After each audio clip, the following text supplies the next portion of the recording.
Hey, what's going on, guys? Major Williams here. Welcome back to another episode of the Majorvation Podcast, where we talk about all things inspirational, aspirational, and motivational.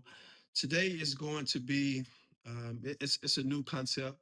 We're creating a new theme in regards to how we deliver on this podcast. So, in the beginning, as I explained on previous clips, I would interview people, great guests, and then just kind of sit back and absorb the information from their great experiences, just from their wisdom and their knowledge and everything that they shared. But I want to expand a little bit more so I can, share more of my opinion on things, but also empower those who have decided to subscribe to this channel. Um, and today, we're going to talk about a few different topics that I think are very important as kind of standing out, and it's very polarizing. And this one is about the great repositioning, why average people are getting left behind while others are creating massive opportunity. And, you know, just before, I came up with this segment, I think a lot of it is in correlation to what's happening with the economy, the rise of artificial intelligence and the usefulness of chat gpt agents, all these different smart apps that people have access to.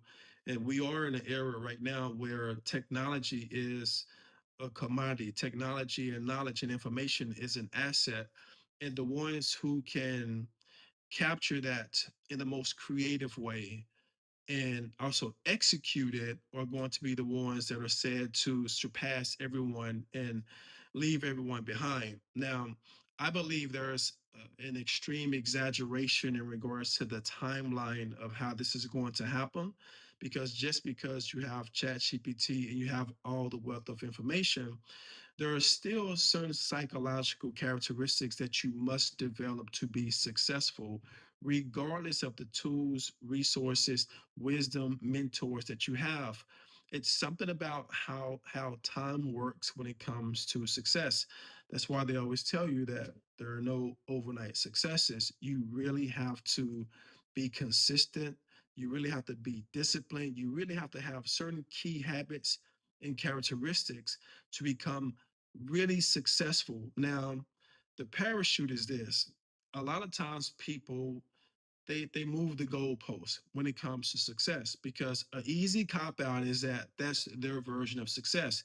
And yes, that can be said. Everyone can't be a duplicate, an exact copy of someone else's success. It will always be, yes, your version.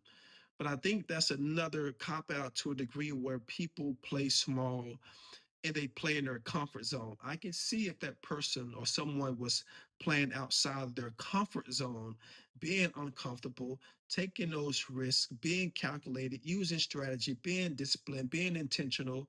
But a lot of people aren't doing that. They're just using words that allows them to stay in a certain place. And what they should understand, words are extremely powerful. As I've learned, words are spells. Like you can basically brainwash yourself into believing exactly who you want to become, or keep yourself at a certain level. So the great repositioning, the people who will win will think differently. Thinking differently is a choice, just like your reaction. I've learned through certain principles and certain teachings that in order to truly thrive in this world, you have to have a sense of emotional intelligence. You have to learn how to be stoic. You have to be able to gauge and judge other people while taking accountability. I know that's a lot. That's a tongue twister, but you really do. It's just like when your parents tell you, you have to drive for everybody else when you're on the road. It's not just about your skill set. When you're driving on the freeway, when you're driving on the local streets, it's really about being aware of all of your surroundings. And that's, when it comes down to exactly what this is talking about. Um, Thinking differently, right? So, how do you see the world? Do you see only obstacles or do you see opportunity? And I think that's what's happening right now. We are in a gold rush of opportunity that has yet to be defined. So there is so much space. I know so many people have urgency and they're getting anxiety and they're getting overwhelmed. I myself has been a part of that because I'm hungry. Like I'm literally thirsting and hunting for the knowledge and the know-how of every single thing. And it truly can burn you out. I went through a phase where my right eye was jumping because I was just looking at the screen all the time, hours a day, all throughout the night while my house is sleeping. I'm still on my phone, on my laptop, on my computer, and I'm studying, I'm taking notes, and I'm just doing so much online that I was exhausting myself. And then I just have to pull back and take my own advice with my book, Use Everybody Again, is that, you have to create structure. You have to create certain disciplines and habits in order for you to be successful. I think it comes down to what they say, you can be a multimillionaire, but if you don't care about your health, what's the point of having all the money when your health is declining and you're deteriorating and you don't have the energy to hang out with your wife? You don't have the energy to hang out with your kids, or your mood is always subpar, you're grumpy, and you just don't have the energy and the zest that you would typically have. So thinking differently is a skill set. Learning is, we've always known this, but even more so, it's a skill set. So when we're talking about things like ChatGPT and technology, how you speak to it, we've learned it changes the outcome that you get. So it's not like Google for a lot of people who are beginners.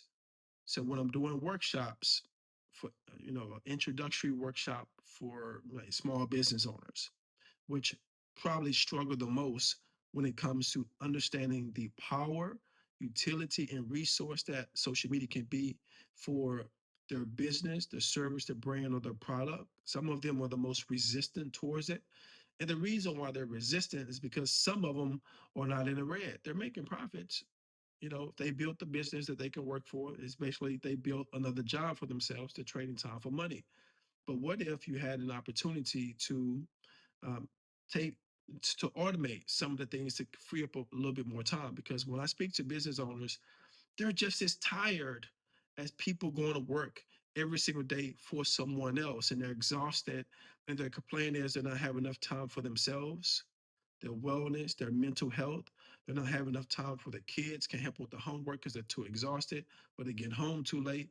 They're missing recitals, they're missing baseball and soccer games, and they're the business owner, they're the owners. And that was the thing I was talking to my wife about. I was so oblivious very early on in life, in my early teens, in my early 20s, about what ownership represented. Because then I thought all owners were of a business were rich, right? I didn't understand the dynamics of it. But as I got older, had more experience, spoke to more business owners, got around different crowds who basically outlined the different tiers of type of owners that exist in this world. And so I'm always looking to either empower, inspire, educate, and activate small business owners so they can take back some of that time that they are missing with their loved ones, or even, like I said, self-awareness and their own mental health as well. So thinking differently is a key proponent in today's time. The art of thinking. That's why gyms are still good, but the wellness spaces are starting to take over. I'm actually in the process of creating wellness events. I have a brand called Majorvation Wellness. It is a skill set. It's like working out to sit and think. And sometimes people believe that when you're still, that means that you're being lazy or you're not doing anything. But the quality of life that you create for yourself when you have at least 15 minutes to 25 minutes to 35 minutes to sit still and to actually think, to eternally go within yourself and think about your life strategy, think about your bucket list, think about your goals, you know, you know, pull memories from loved ones and experiences, people that's passed that's giving you advice from information you've taken in, just kind of sit with it. I think those types of environments are going to be even more necessary, especially with the rise of artificial intelligence and digital. One thing that I do understand about human nature based upon historical context is that we are an ever evolving and adapting society. But a great majority of us are slow to adapt, slow to adjust. And that's why there continues to be there's two layers to it, but that's why there continues to be those who have and those that are have nots, because of that inability to move fast, that inability to move sooner. This is who we've been historically, statistically, as human beings, especially here in America with business owners. With the older generation, everything is fear, everything is hesitation, everything is unaware, but what you should do, dive into the understanding of it so you can move faster and make the best decision for yourself. People who move slow still make mistakes at the end of the day. So you probably should have just went on and reacted fast, because even if you failed fast, you would have failed going slow as well. In regards to what's going on in sports right now, there is a lot circling around, the Western Conference Finals and the Eastern Conference Finals. Right now, you have a Game 7 that's coming up between Oklahoma City Thunder and also the San Antonio Spurs. Now, people have been asking me, because I'm a sports head, played little sports in high school and college, and I just got a love and affinity for the game. And I know a lot about the ins and outs of the X's and O's of sports, basketball specifically, and also football. But when you talk about basketball, and the biggest conversation is around, Shea over at OKC. He's a guard there. He's a fantastic player. Um, but he has been diminished to a lesser, unwatchable type caliber player due to his antics and flopping. There's no getting around it. There's no confidence that he could have on a podium. And I said this in a tweet. I believe that they're tone deaf. If you can look at your play, and so it's like listening to your customer, right? Your customer is coming to your shop every single day and they're saying the coffee is whack. And you said, no, this is my special ingredient from my great great grandfather, and it was so good back then. But the taste buds of the people have changed. Why? Because they have so much variety. And what they're saying is they may like you, they may like your spot, but the coffee present day is not good. So if your customer is telling you that it's not good, that's our concern with Adam Silver, which is the NBA commissioner, is that we're saying that this brand of basketball is becoming unwatchable because of a player and a team like Shea and all of his teammates. It's contagious, obviously, and Jay Williams did a very good segment on this. He's really good at it. Like, he just happens to be really good at it. This was one of my biggest concerns about James Harden some years ago. He was just really good at it. Didn't take away. He was still a phenomenal player. Changed the game, the step back, the way that he scored the ball. It was a beautiful thing, but it was also hard to watch him at the free throw line all the time, jumping into guys, baiting guys, going through people's arms. And you see that even with Shea. But the thing about it is, it's like this guy is flopping when no one literally has touched him. You see the guy Chet Holmgren literally flopping as if he just caught an elbow to the face. You see all these guys, it's like an infection, it's like a disease, because the head on the snake is doing it. So the body of the rest of the team, they've adopted that as well. And as a coach, seeing your players play that way, we're like, man, get up, play, absorb the contact. You look at San Antonio Spurs. You look at how Castle attacks the body. He's trying to make the layup. He's not trying to get fouled. And that's the difference. And so that series it's been a roller coaster. And it's scary because it seems like it's kind of rigged in a sense that they called no fouls for SGA. Now, mind you, it makes it hard because now there's this narrative that he flops all the time. So even when he was pushed a couple times, there was no foul. And I would say that was a good foul from the young fella who literally just put Shea on his butt, but they didn't call it. And so when you put refs in a bad position like that, this is kind of like the outcome. But the thing is, when you have a game like that and an MVP, MVP player of the league didn't get those calls, typically the next game, they're going to be more mindful of that. And that's scary because it's a game seven. And the last thing you want to do is reward that type of antics, those type of antics, and that type of player behavior when it comes to him on the offensive end. And so that's my 2 cents when it comes to that. On the other end, you have New York. New York is in the Eastern Conference Finals. And who the heck is New York going to play? I got to look that up. I have no idea who New York is going to be playing. Um, at the end of the day, I'm looking forward to the finals. We'll see who it's going to be. Or is it just New York? Is it just New York? No, no. New York is playing the Eastern Conference. New York won the Eastern Conference Finals. New York is going to the finals. That's crazy. New York is going to the finals. So they'll be playing against either OKC or the San Antonio Spurs, which I'm gonna go with San Antonio Spurs. And I want to do this segment on social media in regards to how to maneuver, how to build a personal brand, how to get online sales. And I just share a little bit about my story. So, my journey has been this way forever in regards to being on every single social media platform as a music artist when I was younger. Um, and, I always use it as a platform to show you me. And it took a long time for me to understand that I could do so much more with it.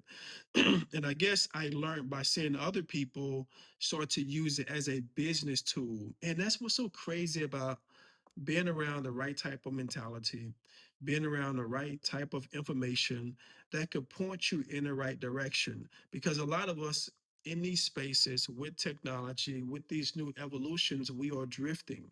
We have no strategy, we have no intention, we don't have the right mentors, we don't have the experience or the wisdom to execute at a high level that's going to benefit not only us, but also our families. And what's so interesting about this new era that we're in now, because the asset is information, and the information is available for any and everyone.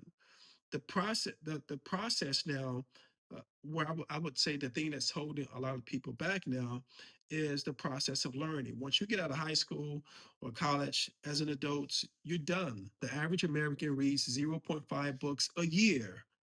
The average adult American reads zero point 0.5 books a year. So, in hindsight, any person can become an authority. They can read 5 or 6 books on one subject, and they are the actual authority online because they know way more than the average person because we are not extending our educational um, acumen after certain grade school, right? And it's just something that happens, and I think that's translating over to like ChatGPT. People don't want to take courses anymore because everyone is a fraud, everyone's a fake guru. I've looked at it from this perspective. I look at it as can I extract that information? Is it something that I can use? The information is just information. You're buying into the actual person because they said an exact same message that someone else said, but they said it better. And that's a skill set. You bought into some information that is information. It's information. It doesn't matter who you get it from, it's still information. What happens to 90% of the people, and now we have social media to to basically hype it up even more so. It's not about people being fake gurus. It's about people lacking discipline and consistency. A good 95% of the people who take those courses don't finish the courses and they don't follow through. Typically when you get a course, you need 90 days or even 12 months to see results because you're building new habits, you're building new structure, new muscles, new mindsets, build a new avatar, a new character. And people, because of the scroll and social media, they don't have the patience. So they grab up, they use a parachute to give them an excuse to point the finger at the guy, the gal that gave them the information and said it don't work. It worked for you, but this didn't work. It's trial and error when you are taking information and trying to execute it in real life. Information is not a magic wand. Information is a seed. You have to nurture it. You have to give it sunlight. You have to give it water. You have to give it attention. And you have to be consistent when it comes to nurturing new information. Just because you have all the pertinent information doesn't mean you're going to be greatly successful. My information came over 4.5 years ago when I attended a private mastermind that cost $55,000 at the time. Really didn't have the money to do it. I had to beg my wife for a few dollars, and I had to sell jewelry to actually get enough money to go to this mastermind. I never told anyone that aspect or that side of it. And another person that I met, the only other person I met, he financed it just to come there. Everyone else that was there could afford that $55,000 55,000 times over. And we were the only two people that was there that had to become creative to exist in that room. But the difference between us two is that we're not going to attend an event like that and not be intentional. So I had a purpose and a plan. I found out later on he had a purpose and a plan. Years later, he's worth $20 million, and it came from partnerships from there. Years later, I've sold close to 1 million downloads of my digital products and created a whole infrastructure and a media company based upon what I took from those meetings, the partnerships, and also friendships. And what's so crazy about it, I did a post about this. I paid $55,000 4.5 years ago to get inside that event, only for 2 years ago to get paid to come and speak to that event, and getting paid again this year to go and be a keynote speaker. Not a keynote. I only got 20 minutes. The keynote is like an hour and a half, 2 hours. But the fact that now I'm actually getting paid to go into that exact same room.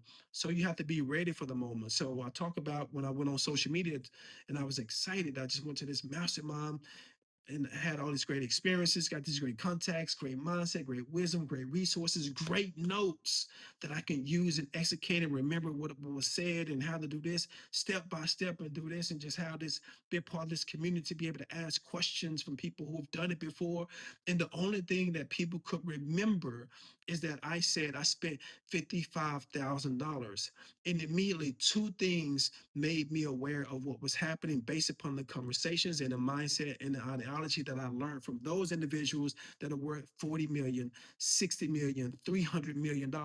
They said the average person cannot fathom investing $25 in something that could potentially help them versus a coffee, you know, or meal or a cocktail at a bar for $15 to $20, which people pay.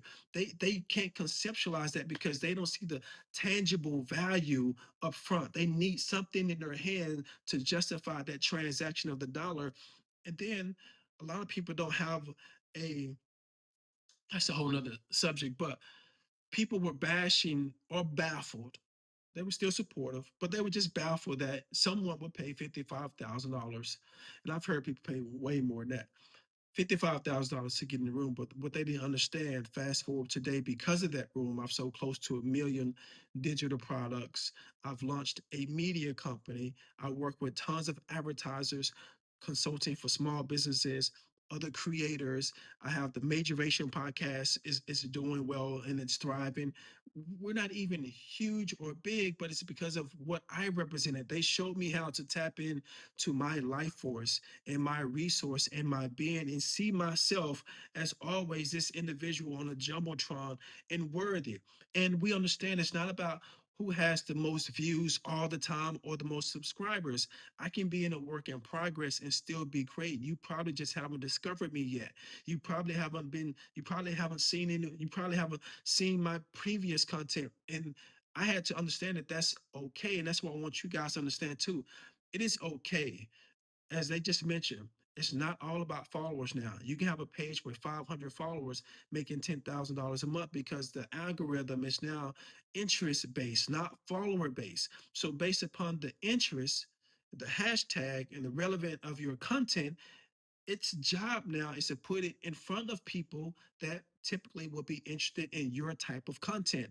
And that in itself is a game changer. So it's on you to make that adjustment and change. So everyone should figure out different ways that to to tell their story, be authentic, and create a lane for yourself, which is what I did. I've taken my name and I branded everything. Me and my wife, we always laugh about this. Everything is major this, major that, majoration this, majoration that, majoration coffee, majoration fitness, majoration wellness, majoration books, the majoration podcast, the brand, the merchandise. Why not?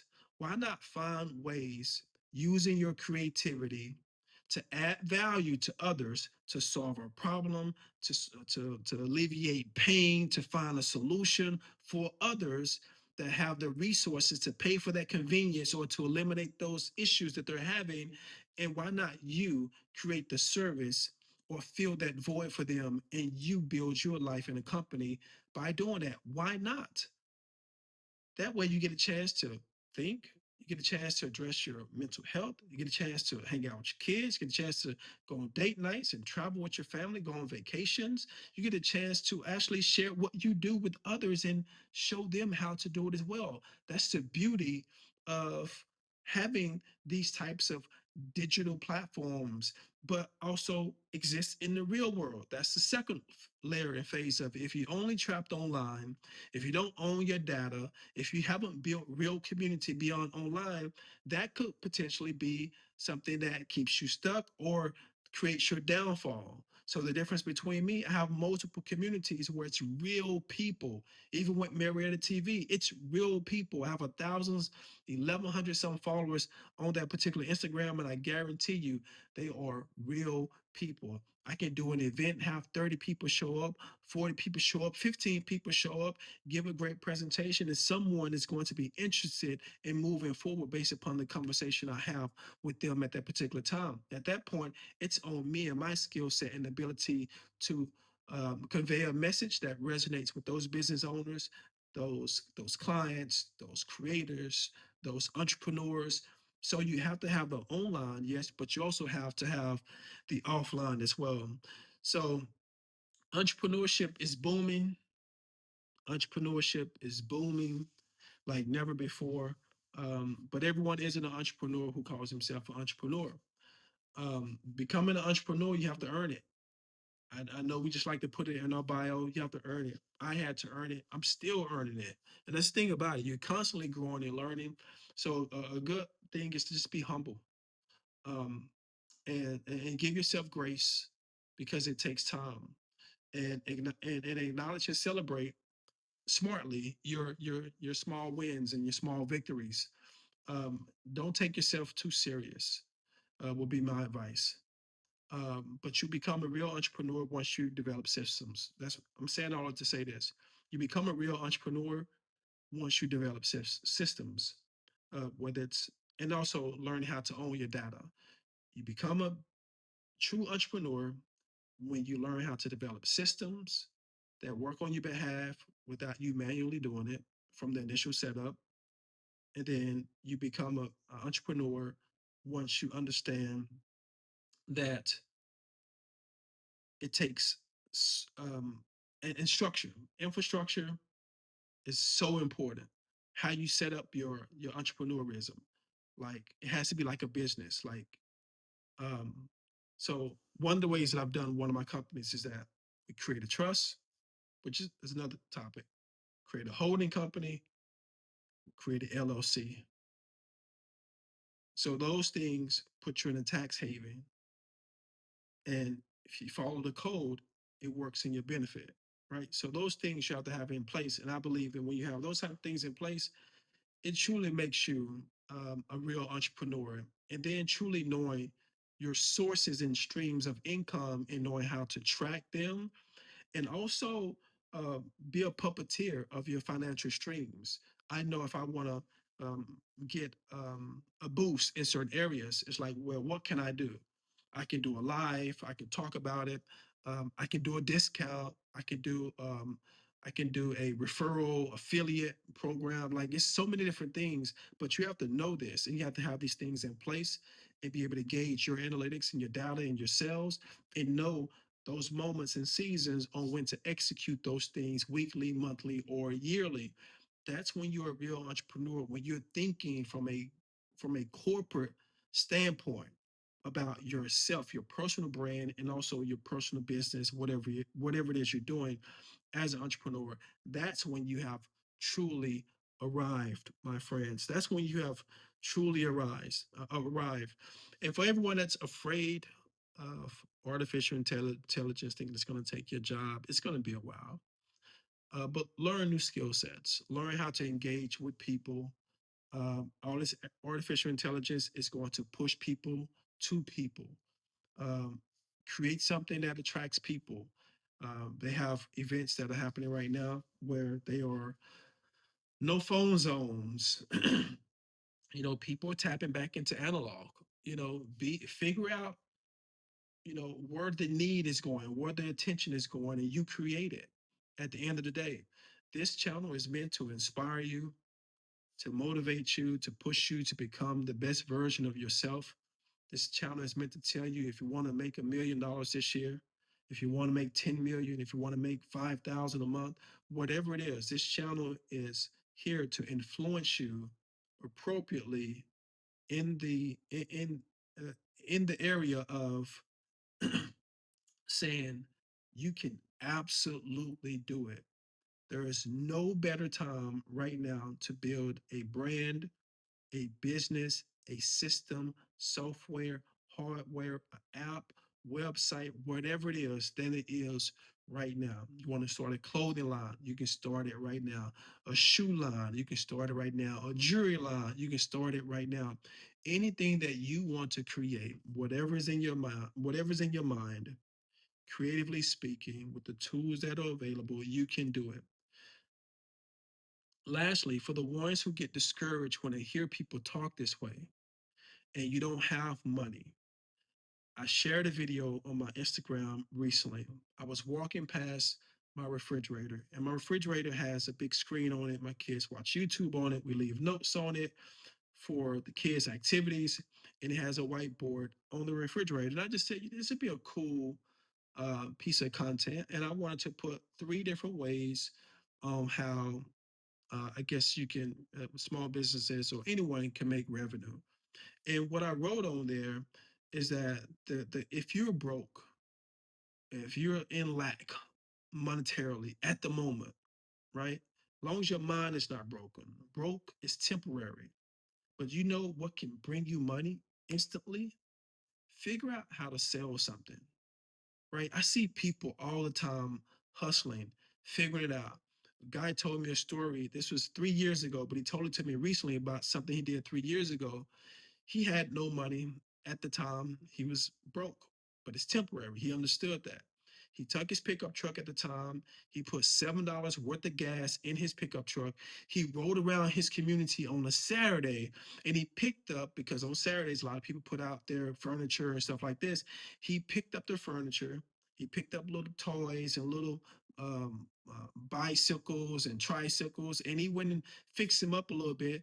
And the following week, on the next Saturday, he put up signs for a garage sale, but it was all from free stuff from the week before that he picked up and put on the back of his truck. And he did his own garage sale. Fast forward, he made $1,000, $1,000 using his creativity. He had $0, but he used his creativity to get that $1,000. He was able to take that $1,000 and flip it. He said he did that for an entire year and bounced back, found a job and opportunity working with some, I think he was a barber, and he started working with another company, but he was able to bounce back.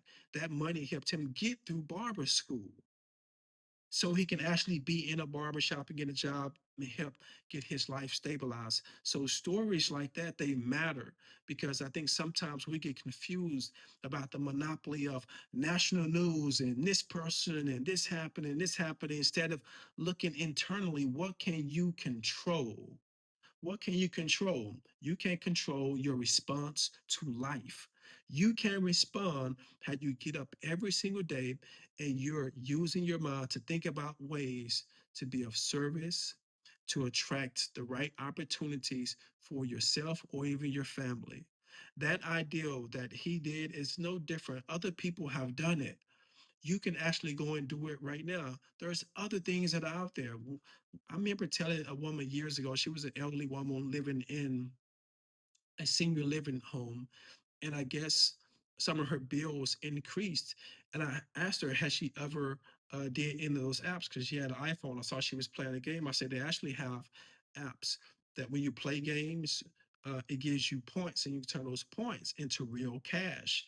And I believe I received a letter probably 3 months later, and she told me she's probably making $116. It was something like number like that. It was an odd number, but she was making an extra $116 simply doing the exact same thing that I saw her doing at that particular meeting on her phone, playing games and find little things that give points or whatever.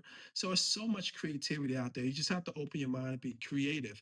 And sometimes your dollar doesn't come from the way that you think it's going to come, but you have to go and do it in another way and fund your dream and your opportunity. All right. So, guys, this has been another episode of the Majorvation Podcast. This is the new series. This is a new scope. I'm gonna get better at this. I'm gonna keep growing. I'm gonna keep inspiring. I'm gonna keep speaking. I'm gonna keep sharing. I'm gonna keep pouring into you because I believe in you. I believe in your potential. I believe in your opportunity. I believe in us. I know it's our time to win. We are the champions. We are victorious. We can do it. We got 3 feet from goal. All we have to do is just keep moving forward. Shout out to my guy Greg, who wrote the book 3 Feet from Goal. 3 Feet from Goal. He's under the umbrella of Napoleon Hill. We truly are 3 feet from gold. Don't be the person that sells the gold mine, the diamond mine, when you're only 3 feet away from your success. Stay majorvated.